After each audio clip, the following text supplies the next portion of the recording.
What's up, Buttercup? Welcome back to my channel. Today's video is my July 2025 reading wrap-up. It's obviously not going to be that exciting. You can see how long it is compared to other videos of mine, especially, reading wrap-ups. But I had COVID for 2.5 weeks, so that means not a lot happened. But of course it didn't, because the razor throat COVID strain that I got and my husband got knocked us out. Done. In bed. Trying to do stuff, but not really. It was not good. It was a nightmare. And I think I'm about 90% better. Yeah, just 90%. I'm not my full self still. Total bummer. But yes, that would be the explanation as to why I don't have that much going on for me for reading wrap-ups for July. I hope August will be better. Then again, I can't even guess as to if August is going to be better or not. But let's not focus on the future because I can't control the future. Let's just focus on going through 7 books that I either read or did not read. Actually, most of them I DNF'd. Okay, well, the first one is a DNF. 48 by James Herbert. I think The Rats that I read a couple months ago was written way better, which is kind of interesting because I was told that James Herbert's other books were way better than The Rats. I think otherwise. Now, of course, then again, this is the only book that I read so far after he published The Rats, so that doesn't mean that all the other books that he's written aren't good. But I'm just saying it was not great. That's why I DNF'd it.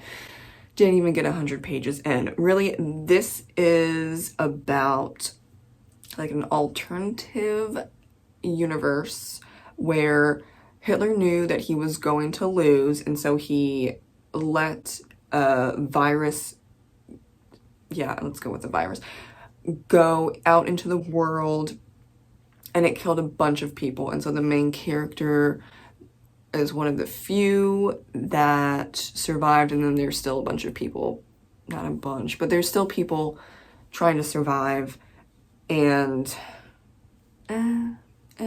not that interesting to me. Also, the main character wasn't relatable, wasn't interesting, not very well written, and the story was very meandering. Like, do I need a description of the houses across the road from where the main character is? And I don't know. No, I don't. Okay. Number 2. This is funny. Not funny. Project Hail Mary by Andy Weir, DNF not rated. Who wrote The Martian and Project Hail Mary? Because those are completely 2 different books. And The Martian is way better written, and the story is way better portrayed. I don't know what went wrong. Yeah, I don't know. The main character for Project Hail Mary was annoying. He was not relatable. He was like he was 12, and yeah, okay, the whole concept of he works with children as a school teacher, and so he needs to, not curse and kind of be goofy and all that stuff. Okay, fine, but 24/7, I mean, you can turn stuff off. I don't know. It was not great, and then the story was odd as well. Didn't make sense. The science did not make sense compared to number 3, The Martian by Andy. 4 stars, and I did a book review on that. It's actually a big hit. Thank you, everyone who watched the book review of The Martian. I definitely recommend The Martian over Project Hail Mary. And I should have figured out that something was wrong when my friend Patrick said that Project Hail Mary was really, really bad. But you know what? I try things for myself. And, well, you know, in this case, he was correct. He really loved The Martian. He really didn't like Project Hail Mary. I'm in the same boat. Same boat. Okay, so next up, my sheet decided to float. Next up, which one? Oh, number 4, Leather and Lark by Bryn Weaver, 4 stars. So this is the second book in the Ruinous Love trilogy. It's dark romance. Dark romance. Don't forget about that. And we follow Lark and Lachlan as they have a fake marriage, and it is enemies to lovers. Yeah. For some reason I wanted to say lovers to enemies. That does not make sense. No, it's enemies to lovers trope, fake marriage trope. And I am going to be doing a book review on this novel in a couple weeks or maybe a week. It's something like that. The book review is coming in August, okay?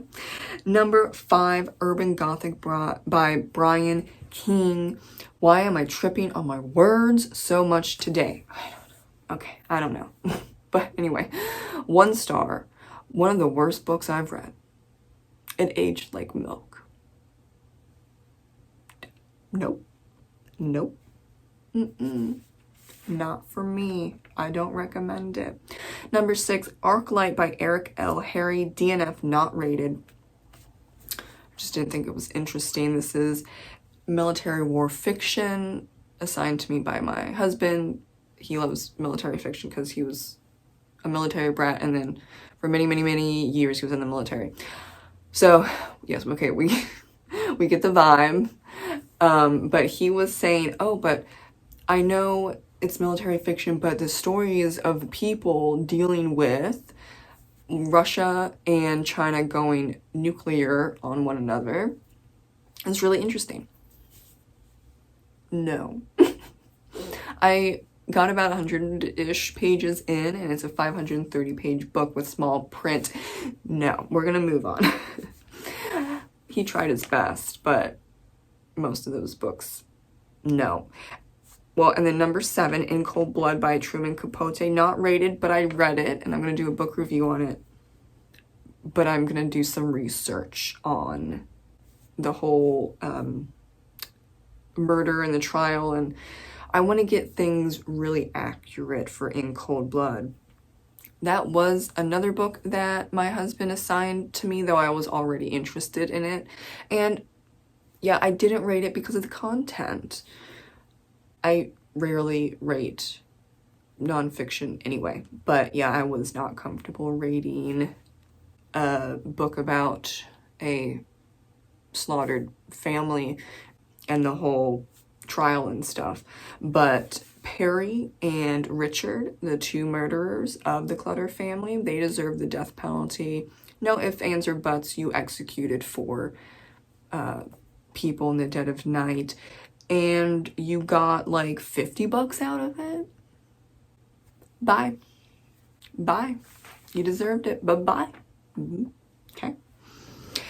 And you're not going to change my mind on that one. Nope. So I have to really get into the nitty-gritty of what's fact and what's fiction with In Cold Blood. That title is going to throw me off. But that's because it's about 80 to 85% accurate. There are a couple scenes where it's been said by the people in this area that it didn't happen, all that stuff. But that's not terrible, but it's not, well, maybe it's great. I don't know. Truman Capote was not a journalist. This was kind of his first time doing it. And this book really kickstarted literary nonfiction, or like true crime novelization. So I get, in some ways, I get where he's coming from. You have to kind of style it in a dramatic, novelized way, but it's still nonfiction book. But yeah, maybe not have it only 80 to 85% accurate. Maybe like 90%, 92. Yeah, so I have to look into the parts where it's not accurate and just kind of point that out and then do like my book review and all that stuff. It's coming eventually. I just want to do a little more research for that one in particular. And kind of sort of book 8 is Master and Commander by Patrick O'Brien. That was an interest of mine anyway because I was obsessed with the movie as a kid. I've probably watched it like 12 times now. But I'm still reading that and it's been a long time. I really enjoy the main characters, but oh my, with so much ship stuff, and I know that's the point. But I like ships. I'm not obsessed with ships. So I don't know when I'm gonna finish that, but I finished all of the assigned reading from July other than Master and Commander and Master and the Margarita, or the Master and Margarita. I'm looking over there because it's on my shelf. The Master and Margarita. Yeah. Okay, so technically I didn't get all the books done, but then again, I got COVID and the first half of July I was sick. So I think this is a win. I'm trying to feel better about myself. Thank you so much, and I will see you in the next video. Read, write, do whatever you need to do for self-care. Bye.